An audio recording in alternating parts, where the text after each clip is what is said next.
নমস্কাৰ, মই পবিত্ৰ ৰাজখোৱা, পূৰ্ণবাৰী ব্লকৰ অন্তৰ্গত হেমবুঢ়া বিদ্যাপীঠৰ বিজ্ঞান শিক্ষক। মৰমৰ ছাত্ৰ ছাত্ৰীসকল, তোমালোক আটাইলৈ মোৰ মৰম আৰু শুভেচ্ছা জনালো। আশা কৰোঁ তোমালোক সকলো ভালে আছা। আজি মই সপ্তম শ্ৰেণীৰ বিজ্ঞানৰ সপ্তম অধ্যায় বতৰ, জলবায়ু আৰু জলবায়ুৰ লগত প্ৰাণীৰ অভিযোজন এই পাঠটি আলোচনা কৰিম। ছাত্ৰ ছাত্ৰীসকল, তোমালোকে যদি চোৱা, ঠিক ধৰা এই জুলাই মাহৰ এই যোৱা দিনকেইটা যদি অলপ উভতি চোৱা, দেখিবা কোনোবা এদিন ধাৰাসাৰ বৰষুণ, ৰাতিপুৱাৰ পৰা গধূলিলৈকে বৰষুণ এৰাৰ নামেই নাই। কোনোবা এদিন আকৌ তমময় ৰ'দৰ কোবত তোমালোক বাহিৰ ওলাব পৰা নাই, উৎকট গৰম। আকৌ কোনোবা এদিন চিপচিপীয়া বৰষুণ, তাৰপিছত ৰ'দ, বৰষুণ, ৰ'দ, এনেকৈ পাৰ হৈছে। এইখিনিৰ পৰা আমি এটা ধাৰণা কৰিব পাৰোঁ, আমাৰ বায়ুমণ্ডলৰ প্ৰতিদিনেই ইয়াৰ বতৰ সলনি হৈ থাকে। আচ্ছা, এই বতৰ বুলিলেনো আমি কি বুজো? উষ্ণতা, আৰ্দ্ৰতা, বৰষুণৰ পৰিমাণ, বতাহৰ গতি আদিয়ে প্ৰতিদিনে এখন ঠাইৰ বায়ুমণ্ডলত যি অৱস্থাৰ সৃষ্টি কৰে, তাকে সেই ঠাইখনৰ বতৰ বুলি কোৱা হয়।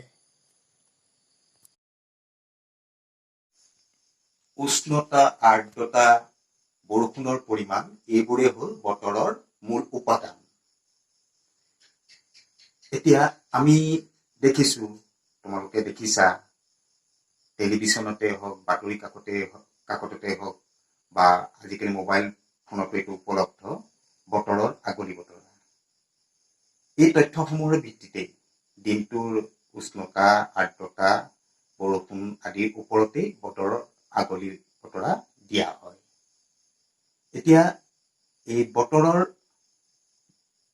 তথ্যসমূহ কেনেকৈ প্ৰস্তুত কৰা হয়, তাৰ এখন তালিকা তোমালোকক দেখুৱাব বিচাৰিছোঁ। তালিকাখনলৈ মন কৰা, প্ৰথম স্তম্ভত তাৰিখ দিয়া হৈছে।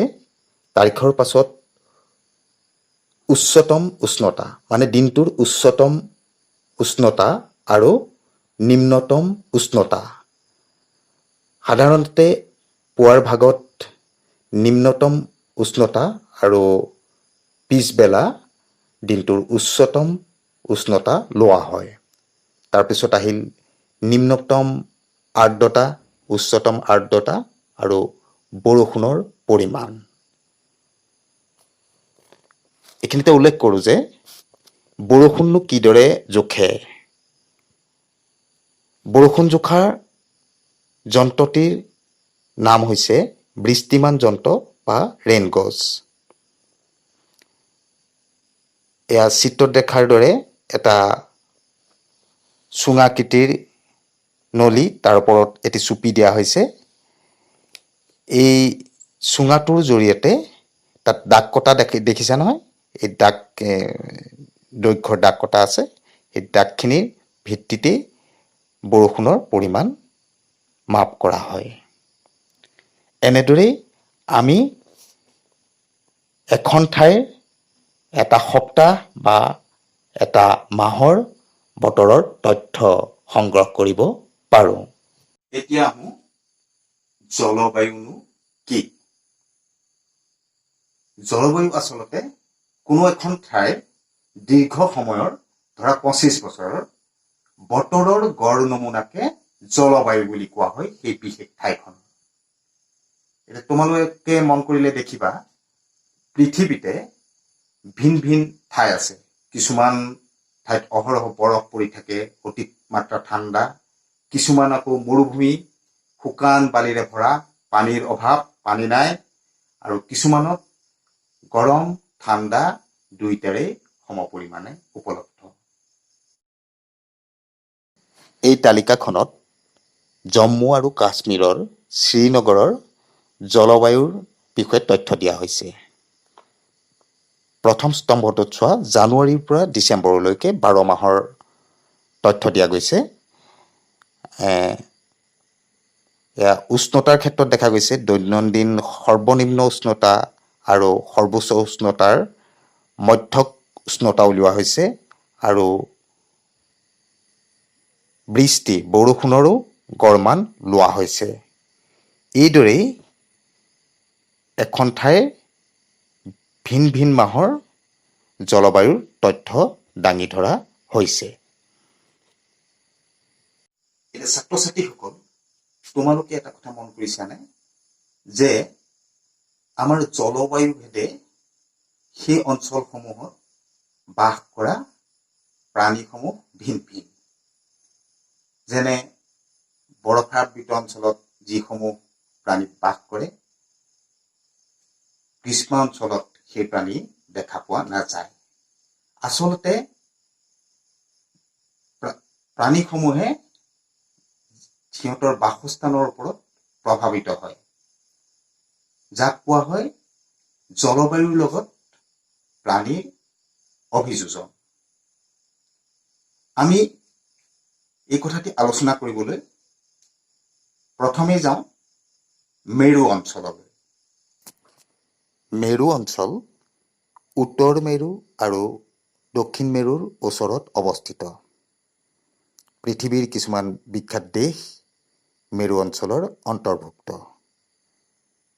সেইবোৰ হৈছে Canada, Greenland, Iceland, Norway, Sweden, Finland, America যুক্তৰাষ্ট্ৰৰ আলাস্কা আৰু ৰাছিয়াৰ চাইবেৰিয়ান অঞ্চল। তোমালোকে মেপখনত লক্ষ্য কৰিলে এই ঠাইসমূহ দেখা পাবা। মেৰু অঞ্চল অতিশয় ঠাণ্ডা। ইয়াক বৰফেৰে আৱৰি ৰাখে। সূৰ্য বছৰটোৰ ছমাহকাল অস্ত নাযায় আৰু বাকী ছমাহত সূৰ্য উদয় নহয়। মেৰু অঞ্চলত বাস কৰা কিছুমান প্ৰাণী হ'ল বগা ভালুক, চিল, পেংগুইন, শিয়াল, তিমি ইত্যাদি। এই প্ৰাণীসমূহলৈ মন কৰিলে আমি ইয়াৰ বৈশিষ্ট্যসমূহ দেখা পাওঁ। বগা নোমযুক্ত ছাল, তীব্ৰ ঘ্ৰাণ শক্তি, ছালৰ তলত থকা চৰ্বিৰ তৰপ, সাঁতোৰা আৰু খোজ কঢ়াৰ বাবে বহল আৰু ডাঙৰ সাঁতোৰা ইত্যাদি। আমি মেৰু অঞ্চলৰ বিষয়ে জানিলোঁ। এতিয়া আহোঁ গ্ৰীষ্মমণ্ডলীয় বা বিষুৱীয় বৰ্ষা অৰণ্য অঞ্চললৈ। মেপখনলৈ মন কৰা ডাঠ ৰঙেৰে চিহ্নিত কৰা অঞ্চলসমূহেই বিষুৱীয় বৰ্ষাৰণ্য অঞ্চল বা গ্ৰীষ্মমণ্ডলীয় অঞ্চল। বিষুৱ ৰেখাৰ আশে পাশে অৱস্থিত। এই অঞ্চলসমূহ সাধাৰণতে গৰম হয়।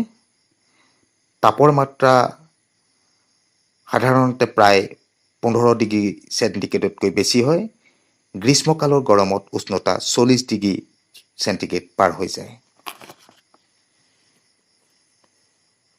এই অঞ্চলত পৰা কিছুমান উল্লেখযোগ্য দেশ হৈছে Bharat, Malaysia, Indonesia, Brazil, Congo, Kenya, Uganda, Nigeria আদি।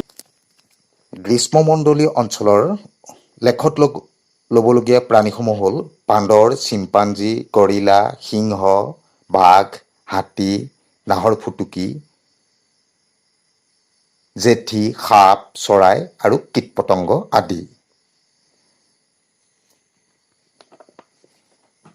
গ্ৰীষ্মমণ্ডলীয় বৰ্ষাৰণ্যৰ অঞ্চলত বাস কৰা প্ৰাণীৰ কিছুমান অভিযোজন হ'ল গছত বাস কৰা, শক্তিশালী নেজৰ বিকাশ, দীঘল আৰু ডাঙৰ ঠোঁট, উজ্জ্বল ৰং, সুন্দৰ গ্ৰহ, ডাঙৰ মাত, খাদ্য হিচাপে ফল, সংবেদনশীল শ্ৰৱণ শক্তি, তীক্ষ্ণ দৃষ্টিশক্তি, ডাঠ ছাল, নিজক হিংস্ৰ প্ৰাণীৰ পৰা ৰক্ষা কৰাৰ বাবে আৱৰণেৰে ভ্ৰম ক্ষমতা ইত্যাদি।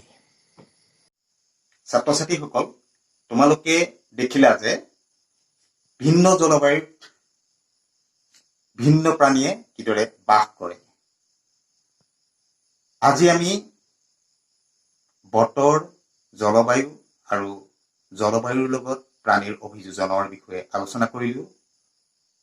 মই আশা কৰিছোঁ তোমালোকে পাঠটো বুজি পাইছা আৰু লগতে মই তোমালোকক এটি সৰু গৃহকাৰ্য দিছোঁ। তোমালোকে ভিন ভিন জলবায়ুত বাস কৰা বিভিন্ন প্ৰাণীৰ ছবি সংগ্ৰহ কৰি একোখনকৈ তালিকা প্ৰস্তুত কৰিবা। আজিলৈ সামৰিছোঁ। সকলো ভালে থাকা, ঘৰত থাকা। নমস্কাৰ।